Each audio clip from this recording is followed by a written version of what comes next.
37편은 다윗이 노년에 지었던 지혜의 시로 기록이 되어 있습니다. 다윗은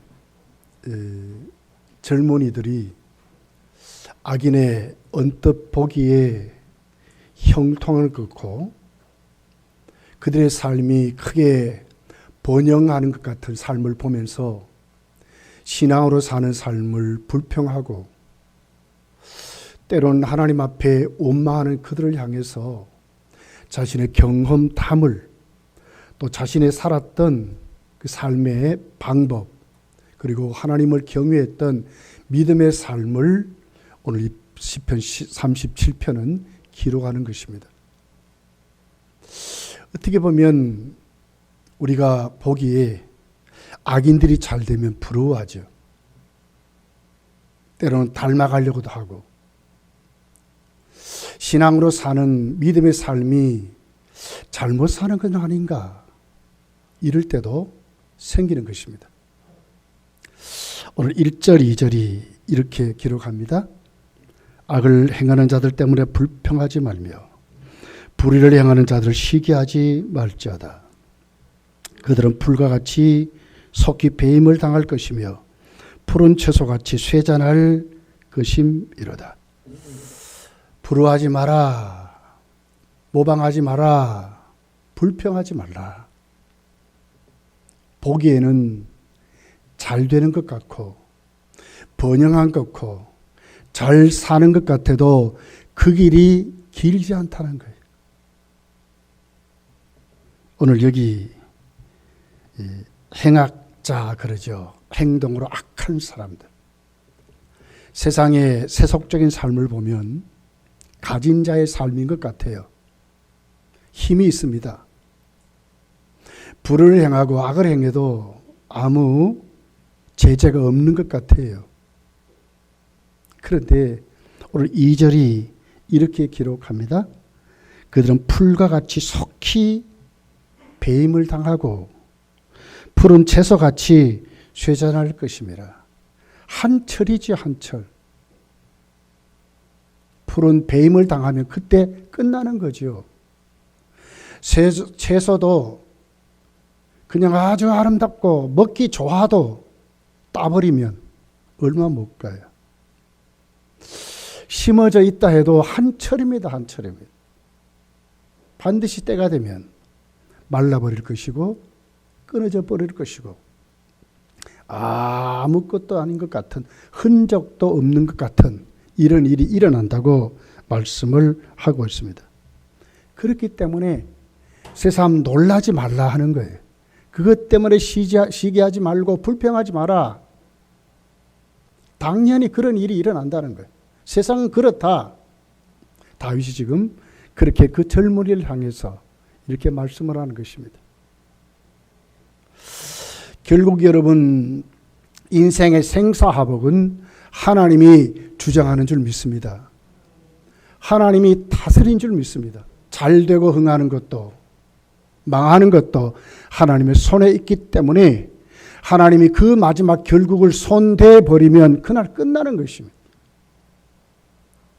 지금 이것을 말하는 거예요. 부러워하지 마라. 모방하지 마라. 그것 때문에 원망하지 마라. 시기하지 마라. 닮으려고 하지 마라. 그렇게 되려고 하지 마라.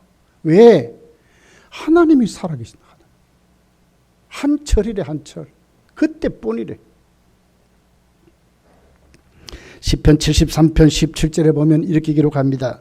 하나님의 성소에 들어갈 때 그들의 종말을 내가 깨달았나이다. 어디에서 깨닫게 됩니까? 성도는 하나님 편에 붙어 있어야 알게 된다는 거예요.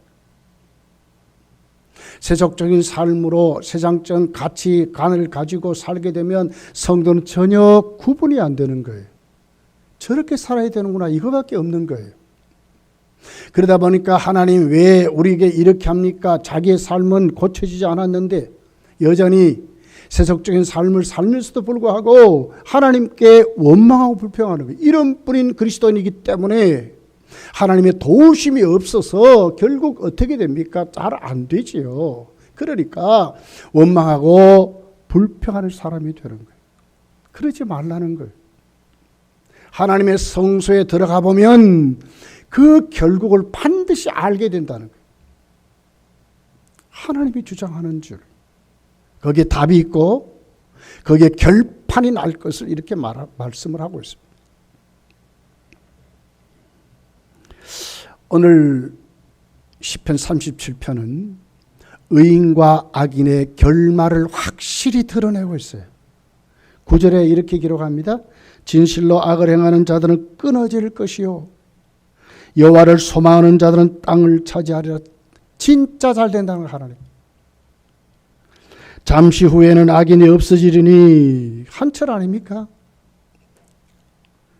네가 그것을 자세히 살필지라도 없으리로다. 악인이 의인 치기를 꾀하고 그를 향하여 그의 의를 가는도다. 이를 가는도다. 11절 그러나 온유한 자들은 땅을 차지하며 풍성한 화평으로 즐거워할지로다. 악인이 의인 치기를 꾀하고 그를 향하여 그의 일을 가는도다. 그러나 주께서 그를 비웃으시리니 그의 날이 다가옴을 보심이로다. 여러분 역사가 증명하고 있습니다. 악한 나라 살아남았습니까? 세계에 그렇게 붉은 색깔을 드러내며 공산주의가 지금 어디 있습니까? 소련이 망했습니다. 뒤를 이어서 거기에 러시아가 세워졌는데 러시아는 공식적으로 자기들은 공산주의자들이라고 안 해요. 사회민주주의 국가래. 사회주의 국가라 그 뒤에다 민주라는 단어를 반드시 그들이 쓰고 있어요. 중국도 그러고 있어요. 북한도 그럽니다. 악한 나라, 악한 사람들 길지 않습니다. 행악자들의 삶이 길지 않습니다. 그렇다면 우리가 이제 1월 달을 마치면서 2023년도 다윗이 말한 이 지혜의 서인, 하나님이 복주는 삶, 믿음으로 사는 삶이 어떤 것이냐 하는 것을 한번 살펴봤으면 좋겠어요. 첫째가 여호와를 의뢰하라 이렇게 말씀을 하고 있습니다. 3절에 보니까 여호와를 의뢰하고 선을 행하라. 땅에 머무는 동안 그의 성실을 먹을거리로 삼을지어다. 그의 성실을 먹을거리로 삼으래요. 성실한 삶입니다. 그러면서 여호와를 의뢰하고 선을 행하라 하는 말씀을 하고 있습니다. 여기 의뢰하라 이 말은 끈을 매다 하는 단어입니다. 끈을 매다. 하나님과 꼭 붙어 있는 것입니다. 하나 되는 삶입니다. 원문을 보면 신뢰한다 이런 뜻이거든요. 하나님께 끈을 매고 하나님과 함께하는 꼭 붙어서 다른 삶이 아니라 그렇게 되려면 여러분 어떻게 됩니까? 하나님이 하시는 모든 섭리를 믿는 사람으로 세워져야 되는 거예요. 하나님이 하는 모든 하나님의 섭리는 선하다고 믿을 수 있는 그 사람들이 거기에 선으로 행하는 사람이 되는 거예요. 정말 세속적인 삶은요, 악합니다, 악해. 약한 자가 살아남을 수 없어요. 경쟁에서 이기는 것이 세상의 가치관 아닙니까? 국가 간에 왜 전쟁합니까? 이기려고 하는 것입니다. 명분이야 좋지요. 뭐. 지키려고 한데 그러나 실제로는 이기려고 하는 것입니다. 그런데 하나님은 그렇지 않습니다. 하나님은 선하신 하나님입니다. 그 안에 자비가 있습니다. 한번 말씀하시면 반드시 그 말씀대로 이루시는 하나님입니다. 앞뒤가 다르지 않습니다. 똑같습니다. 그분의 행함은 일정하다 그랬습니다. 이것이 선입니다. 다르지 않습니다. 하나님의 섭리를 믿고 인정하는 그들에게 무엇이 생깁니까? 하나님을 의뢰할 수 있는 믿음이 생기는 겁니다. 하나님께 모든 것을 내려놓을 수 있는 것이 그렇게 생기는 것입니다. 그러니까 어떻게 됩니까? 하나님 앞에 올인하는 삶을 살아가는 것입니다. 하나님을 의뢰하는 삶을 살아가는 겁니다. 하나님과 내가 다른 삶이 아니라 하나님과 똑같은 삶을 살아가는 것입니다. 이것이 믿음으로 사는 삶입니다. 다윗은 이렇게 살았습니다. 불평하지 말라. 시기하지 말아라. 그들은 내가 보니까 살아보니까 하나님이 반드시 살아계시더라. 그 길이 길지 않더라. 그러나 하나님 앞에 하나님 의뢰하는 그 사람들은 성실로 식물을 삼아 사는데 하나님이 반드시 함께하더라. 책임지더라. 그러니 하나님을 의뢰하고 살으라고 다윗은 이렇게 말씀을 하고 있습니다. 여러분, 그렇습니다. 얼마나 급변하고 얼마나 다양한 삶이 우리 주위에 넘치는지 모르겠습니다. 진짜 많이 변했어요. 이번에 우리 손자가 내려왔어요. 휴대폰을 하는데요. 지금 초등학교 아주 어린 아이들입니다. 나보다 더 잘해요. 나보다 더 많이 하네요. 이 앱은 어떻게 쓰고 얼마나 잘할지 몰라요. 내가 알지 못한 모든 기능을 너무너무 잘 알고 있어요. 왜? 너무너무 바뀌어요. 우린 진짜 9세대입니다. 그래도 나는요, 컴퓨터나 이런 기기는 좀 잘 다룹니다. 안 돼요, 안 돼요. 저 아버지보다 더 잘해요, 더 잘해요. 이렇게 변합니다. 그러니 어떻게 합니까? 이 시대에 맞도록 살아야 된다고 우리가 믿게 되지 않겠습니까? 근데 다윗이 말하는 건 아니래. 결국 시대와 모든 사건과 역사를 지배하고 다스리는 분은 하나님이시래. 하나님께 있다는 거예요. 그걸 따라 살지 말라는 거예요. 부러워하지 말라는 거예요. 시기하지 말라는 거예요. 담으려고 하지 말라는 거예요. 왜? 하나님이 오늘 또 하나님 의뢰하는 그 사람들이 하나님이 함께하는 사람들이지. 결국 결론, 역사의 끝은 하나님이 하시지 않습니까? 그런 삶을 살아가라고 다윗이 지금 우리에게 말씀을 하고 있는 것입니다. 여러분, 2003년도 1월달 마치면서 여러분이 하나님을 더욱더 의뢰할 수 있는, 더 하나님의 섭리를 믿고 그분을 신뢰하는 믿음으로 살아가시기를 예수님 축복합니다. 두 번째를 보니까 여호와를 기뻐하라 이렇게 말씀을 하고 있습니다.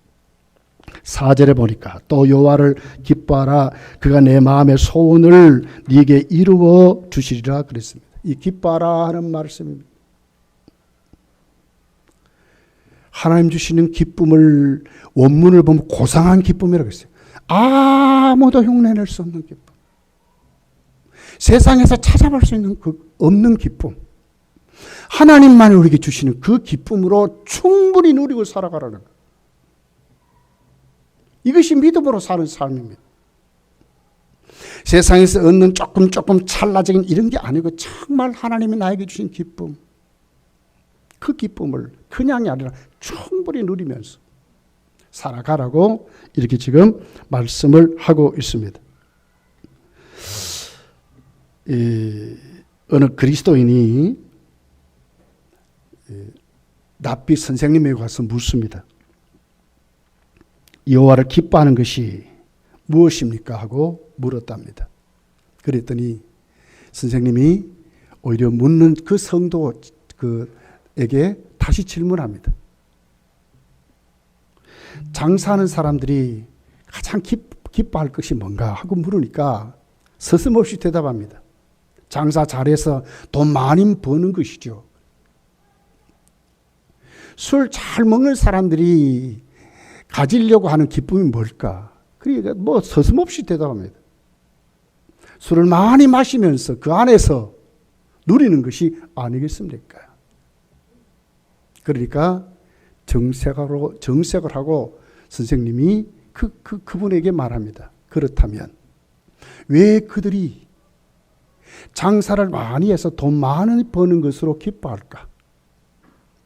술 잘 먹는 사람이 술을 많이 먹는 것으로 그들이 기뻐할까? 잠시 머물고 생각하다 그럽니다. 그들의 그 기쁨의 행복이 장사하는 사람들은 돈 잘 버는 것이었고, 술 많이 마시는 사람 술 많이 마시면서 거기 찾는 기쁨이 아니겠습니까? 그러니까 그렇게 말합니다. 하나님이 주신 기쁨은 바로 이런 것이다. 하나님이 주신 기쁨에 내 삶이 최고의 행복인 줄 알고 하나님 앞에 우리의 삶의 존재의 의미를 찾아가려고 하는, 하나님만이 주시는 기쁨을 가지려고 하는, 거기가 하나님 주신 기쁨이라 이렇게 말했습니다. 하나님께 올인하는 삶. 어떻든지 간에 하나님 주시는 기쁨을 가지려고 하는 그 삶. 이 삶이 하나님이 우리를 기쁘시게 하는 기쁨이라고 이렇게 말씀하고 있는 것입니다. 여러분의 행복과 여러분의 기쁨, 우리가 살아가는 모든 존재의 의미를 여러분은 어디서 찾고 있습니까? 세상적인 기쁨입니까? 세상적인 성공입니까? 다윗은 지금 이렇게 말은 아니라고 하는 것입니다. 성도는 믿음으로 사는 삶인데 그 믿음으로 사는 삶이 뭐냐? 하나님이 주신 기쁨을 가지는 그 사람. 그 기쁨을 누릴 수 있는 그 사람. 내 생애, 내 존재를 하나님께 다 내려놓는 거기에 하나님 주신 기쁨이 있대요. 주 예수보다도 더 귀한 것은 없네. 찬송은 늘 하면서도 진짜 그런가 할 때 여러분 진짜 그렇습니까? 주 예수보다도 더 귀한 것은 여러분에게 진짜 없습니까? 진짜 그렇다면 예수님 한 분만으로 만족할 수 있어야 되지 않겠습니까? 그렇게 잘 안 돼요. 다윗이 살아보니까 고운 것도 헛되고 이 세상의 모든 형통도 헛되더라는 거예요. 여러분 솔로몬의 잠언을 읽어보십시오. 세상의 아래 수고하는 모든 것이 헛되다고 말하거든요. 왜? 거기에는 참 기쁨이 없기 때문에 그런 것입니다. 참 우리의 삶의 존재의 가치가 진짜 없기 때문에 그렇습니다. 진짜 뭡니까? 하나님이 우리에게 주신, 하나님과의 관계에서 하나님이 우리에게 주시는 그 기쁨, 예수 안에 있는 그 기쁨, 천국의 삶을 살아갈 수 있는 것이 믿음으로 사는 삶이라고 이렇게 지금 말씀을 하고 있는 것입니다.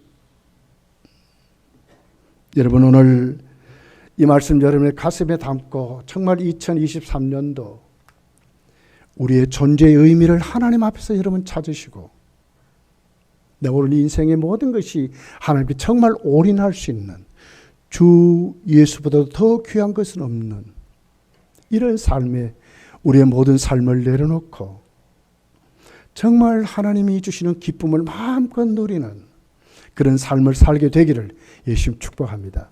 세 번째는 여호와께 맡기라 이렇게 말씀합니다. 5절 6절이 이렇게 기록합니다. 내 길을 여호와께 맡기라. 그를 의지하면 그가 이루시고 내 의를 빛같이 나타내시며 내 공의를 정오의 빛같이 하시리로다. 내 길을, 그래서 이 삶의 인생길 전부를 말하는 겁니다. 우리의 인생길 전부 어떻게? 여호와께 맡기라고 말합니다. 원문을 보면 굴려버리라, 던져버리라 말이거든요. 우리 모든 인생의 짐들을 어디 하나님께로 내려놓는 자, 이것이 믿음으로 사는 삶이라고 말씀을 하고 있는 것입니다.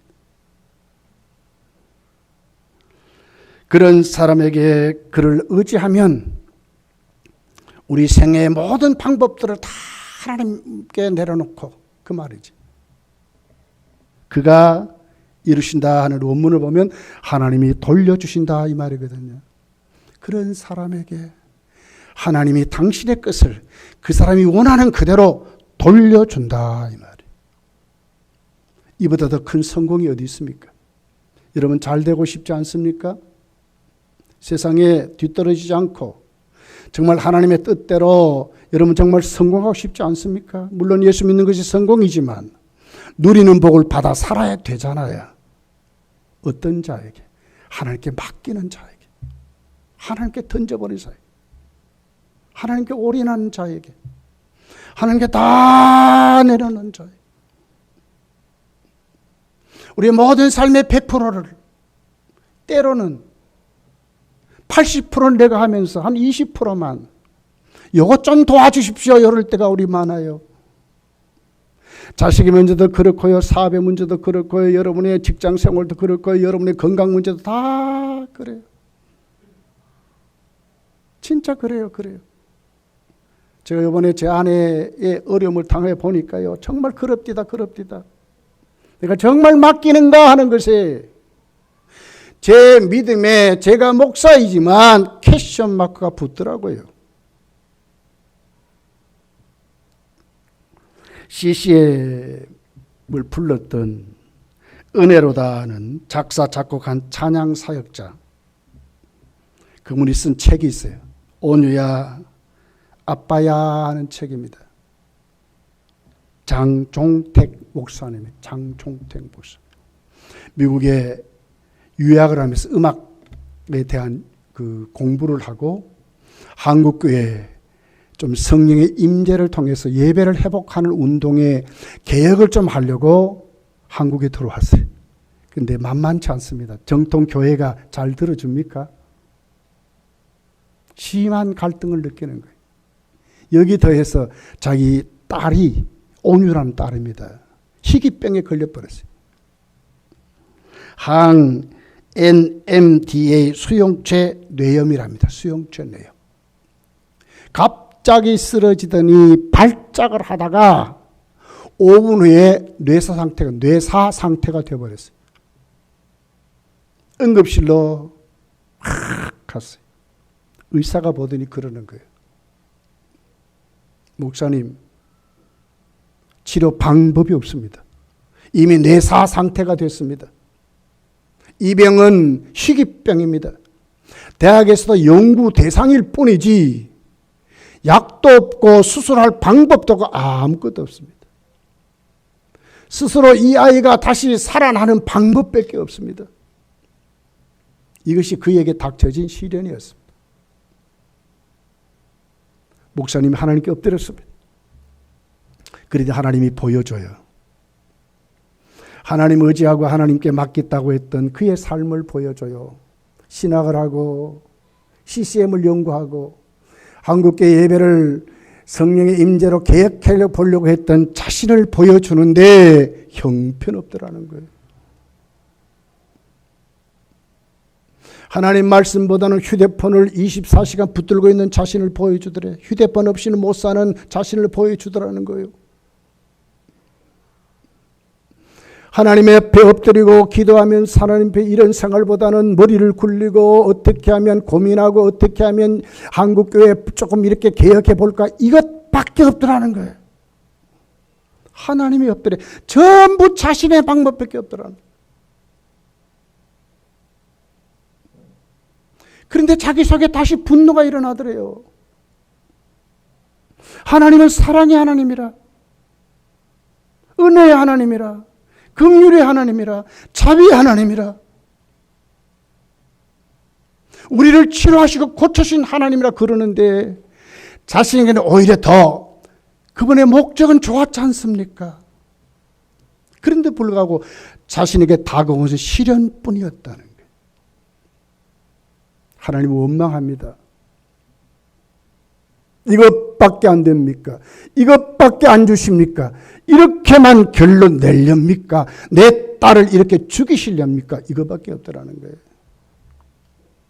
그런데 하루가 지나고 이틀이 지났는데 달라지는 것은 아무것도 없는 거예요. 결국 또 엎드립니다.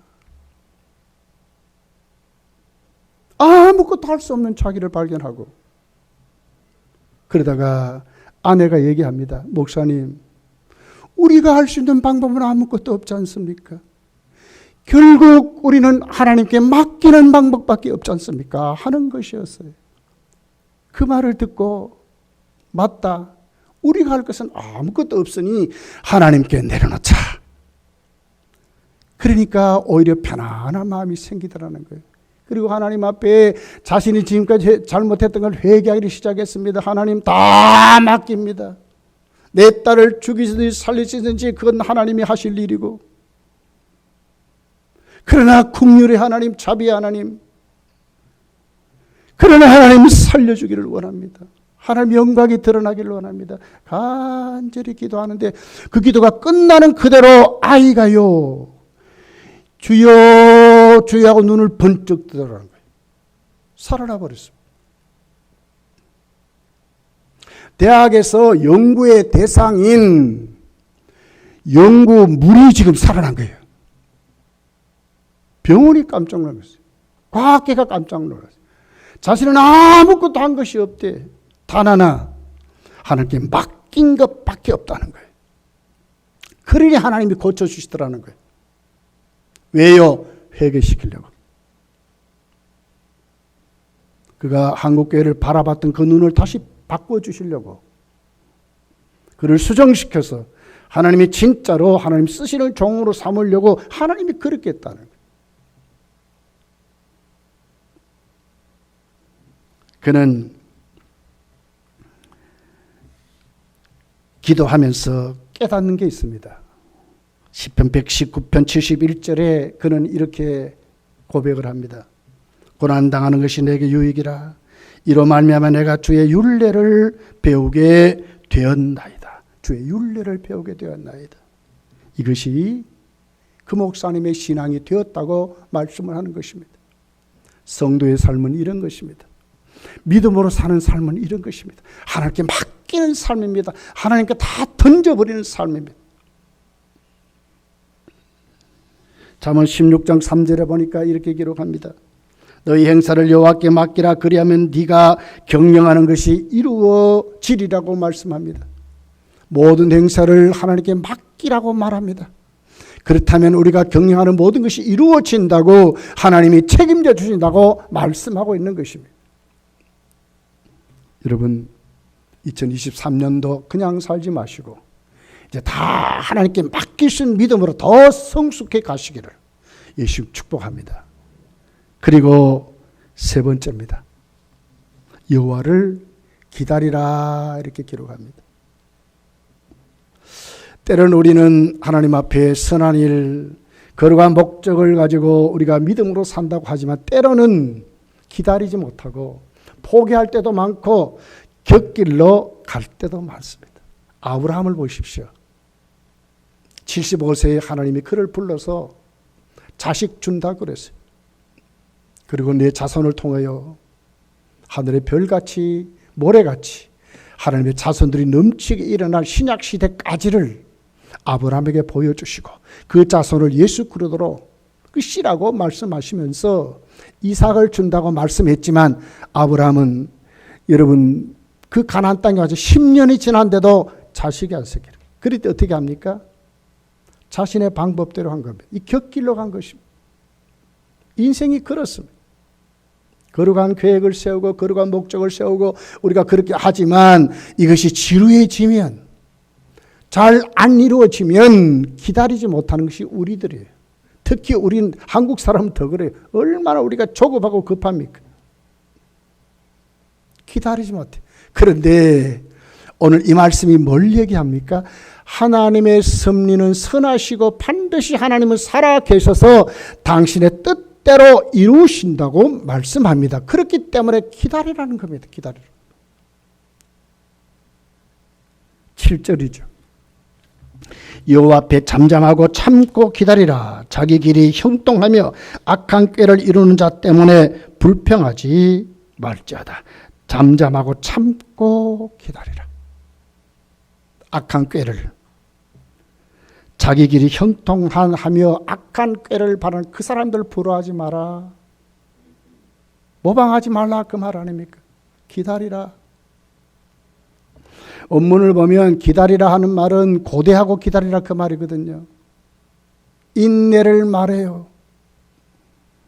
요한계시록을 새벽기도 때 살펴보면서 성도들에게 있는 특징이 있습니다. 그것이 뭐냐면 믿음과 인내입니다. 믿음과 인내. 성도는 그겁니다. 끊임없이 복음과 이 바벨론 세력, 짐승의 세력이 끊임없이 부딪힙니다. 그런데 끝까지 교회는 핍박을 당할 것입니다. 그러나 뚜렷한 게 있습니다. 그건 뭐예요? 복음 전하는 것이었습니다. 많은 순교들이 생기고 많은 핍박과 환란이 있는데 성도가 가지고 있는 무기는 뭡니까? 믿음과 인내밖에 없어요. 믿음과 인내. 당하고 지고 그런 것 같지만 거기 하나님이 살아 계셔서 그래도 그때에 하나님은 택한 백성들을 찾으시는 하나님 역사를 일으키는 거예요. 성도의 무기는 뭡니까? 기다리는 것입니다. 왜? 하나님의 섭리를 믿으니까. 하나님 뜻을 믿으니까. 때가 되면 반드시 이루어 주시는 하나님을 믿으니까 성도는 기다리는 겁니다. 하나님의 섭리는 선한 것입니다. 하나님 뜻대로 반드시 이루어질 것입니다. 그러니 기다리는 것입니다.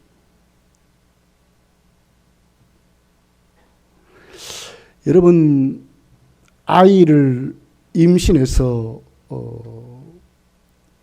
태어나게 하는 산모는 10달 동안 참으로 힘들고 어려운 삶을 살지요. 나중에 아이를 낳을 때 얼마나 힘듭니까? 요즘 제왕절개 그것도 힘들지 않습니까? 그런데 오늘 본문이 우리에게 말하는 이 배경은요, 산모가 진짜 살쪄서 아이를 낳는 것입니다. 얼마나 힘들고 어렵겠습니까? 그럼에도 불구하고 왜 낳습니까? 왜 10달 동안 고생하며 그럽니까? 자신에게 주어질 자신과 똑같은 생명을 자신이 가질 수 있다는 것 때문에 참고 인내하는 것입니다. 이건 수동적인 인내가 아닙니다. 적극적인 인내입니다. 가지려고 하기 때문에 10달을 아픔을 이기는 그런 인내죠. 아이를 낳을 때 얼마나 힘들고 어렵습니까? 그러나 힘들고 어려움을 이기는 인내죠. 이 기다림입니다. 성도의 삶은 그런 것입니다. 오늘 우리에게 닥쳐진 것만이 아닙니다. 나에게 오늘 주어졌던 이 어려움 이것만이 아니라고 하는 겁니다. 반드시 이 일 후에 협력하여 선을 이루신 하나님의 거룩한 뜻이 나에게 있기 때문에 참고 인내하고 기다리는 것입니다. 이 성도의 모습이라고 말하는 것입니다. 2023년도 우리 가정에 우리 어려움에 여러분 무엇이 올 줄 모릅니다. 그러나 분명한 것은 성도는 기다리는 삶을 살아야 합니다. 하나님이 때가 되면 반드시 회복하게 하실 것이고 바꾸어 주실 것이고 잘되게 하실 것이고 하나님의 거룩한 뜻대로 협력의 선을 이루시는 하나님의 거룩한 뜻이 이루어지는 것을 믿는 것입니다. 이번에 제 아내 수술을 하면서요, 의사가 그래요. 할 거 아무것도 없습니다. 단 하나 박동기 다는 것밖에 없습니다. 이런 환자는요, 약도 안 들고 약도 필요가 없어요. 아무것도 없어요.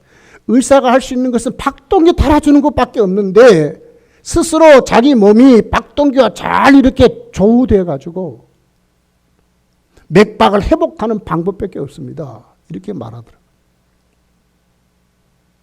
저도 사람 아닙니까? 목회하면서 이런 어려움은 처음 당해봤어요. 과거에 아이들이 아프고 힘들고 어려울 때 기도만 하면 나았어요. 병원 가보지 않았습니다. 우리 아이들. 기도만 하면 나았다니까요. 이번에는 안 됩니다. 저도 똑같이 하나님께 그랬어요. 이게 뭡니까 하나님? 이래도 됩니까? 나중에 깨달아지는 게 있더라고요. 오히려 이를 통해서 더 하나님을 의지하게 되고 결국 다 하나님께 맡기게 되고 하나님 왜 이렇게 하시는지를 기다리게 되고요. 하나님 더 바라보게 되더라고요. 제가 더 부서지고 더 깨어지고 이렇게 약한 존재구나, 아무것도 아니구나, 하나님 진짜 도와주셔야 되겠구나 하는 것을 깊이 깨닫는 그런 시간들이었습니다. 사랑하는 성도들이요, 오늘 이 말씀입니다. 여러분 우리 다 같이 다윗이 살았던 이 믿음의 삶, 우리도 2023년도 우리도 이렇게 살아가기를 예수님 축복합니다.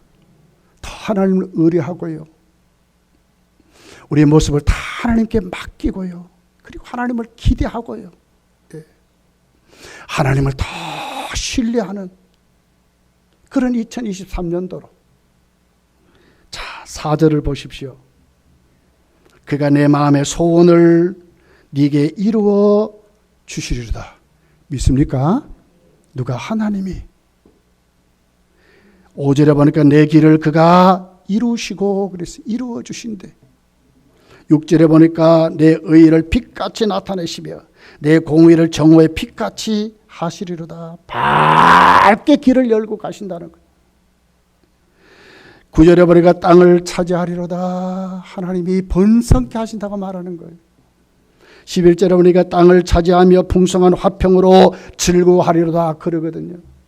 하나님이 이렇게 하신대. 이 좋은 길을 하나님이 우리에게 복을 주는데 어떤 사람에게 믿음으로 살아가는 그 사람들에게 하나님이 이렇게 복을 준다고 말씀을 하고 있는 것입니다. 2023년도 저와 여러분에게 믿음으로 사는 삶이 분명해서 참으로 하나님이 도우시는, 하나님이 이루어주시는 여호와로 기쁨을 누릴 수 있는 그런 삶으로 살아가시기를 예수님 축복합니다. 기도하겠습니다.